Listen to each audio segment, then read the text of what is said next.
Richard, thanks for taking the time to have this conversation today. What did you see as the highlights of financial year 2015? Well, it's been another strong year for Wesfarmers with good revenue growth, strong profit performance. We're up over 8% on an underlying basis, strong cash generation, balance sheet's in good shape. We can reward our shareholders and we're creating value for all our stakeholders. So overall, another strong year for the group and something that we should all be proud of. There were varying performances in the retail and industrial portfolios. Can you take us through those?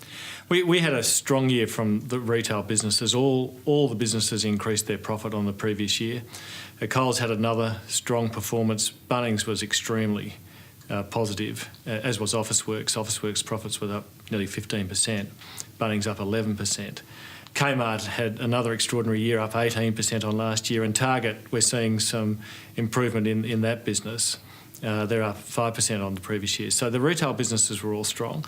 The industrial businesses, it's tougher. It's really tough in coal at the moment, and it's tough if you're supplying to industrial businesses like our industrial and safety division is.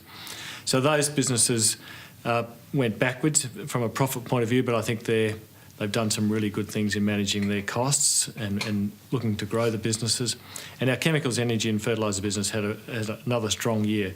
Earnings pretty much in line with last year and good performance from the chemicals and fertiliser businesses. Still accurate to call Wesfarmers a conglomerate given the dominance of the retail earnings? There's no doubt that Wesfarmers is still a conglomerate and proud and happy to be a conglomerate. We've got diversified businesses across retail and industrial. We've got the capacity to run different businesses in the group, and we're looking to grow industrial businesses, but we're also looking to grow our retail businesses and who knows what else we might acquire in the years ahead. And what about the outlook for the coming year? Well, we last year spent over $2.2 billion on capital, growing our existing businesses, and we spent over $1 billion as well, taking out the 50% of the Coles credit card business we didn't already own, buying a stake in Quadrant Energy. And so we've spent $1 billion there. So, over $3 billion of growth. So that augurs well for the group in the near term. And then over the longer term, we've got a really strong balance sheet, the capacity to do things if it's in the interests of our shareholders to do so. So, as far as I'm concerned, the future's very bright.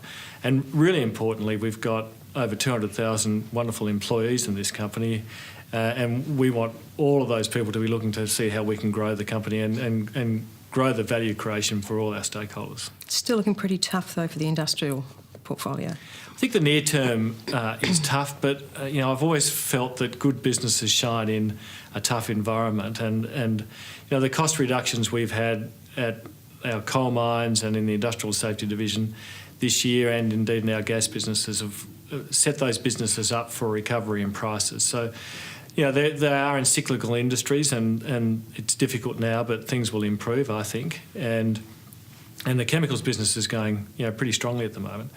So, we've got well-run businesses with good assets and they've made good returns in the past, and I'm very confident they'll make good returns in the future. Other than growth, are there other key challenges for the group going ahead? I think we always worry about reputation, and it's important that we all strive to ensure that Wesfarmers has a really good reputation, because that brings opportunities to us and it also means we attract good people to come and work with us. So we've got to keep an eye on reputation. Ultimately, that's about performance, but it's also about how we conduct ourselves. So reputation is important, and operating sustainably is really important. So ensuring that we're working with the communities in which we operate, working with the environment, operating in a way that means the company can continue, the years ahead as we have for the last 101 years. And the other thing that we're always focused on is safety. 205,000 employees or more than that. We want to make sure that every employee goes home safely each day from Wesfarmers work. And our safety performance has improved a lot over the last few years, but we've got more to do on that front, and we're still hurting too many people, and we've got to have a really strong focus on making sure we improve safety. Post-year end, Wesfarmers announced quite a significant organisational restructure. Can you explain what's happened there and why?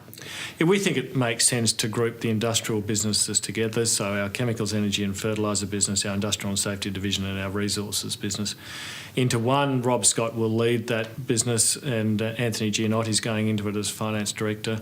And we think it makes sense. There'll be a focus on growth, there'll be a focus on ensuring that it's the right portfolio in that division. And it will free me and Terry Bowen and Olivier Chrétien and others up to look at opportunities beyond some of the things we're looking at the moment. So we think it'll have a stronger focus in that business and enable the group to look at more opportunities. Richard, Wesfarmers Chairman Bob Evie will retire later this year. What contribution has he made to Wesfarmers? I think Bob's been a terrific chair. He's guided the group post-Coles through global financial crisis. He's worked really closely with me and the leadership team, and he embodies the values of Wesfarmers, particularly integrity and openness. Bob's had a really strong focus because of his industrial background on safety, and we've had dramatic improvement in safety. Michael Chaney will take over from Bob as chair.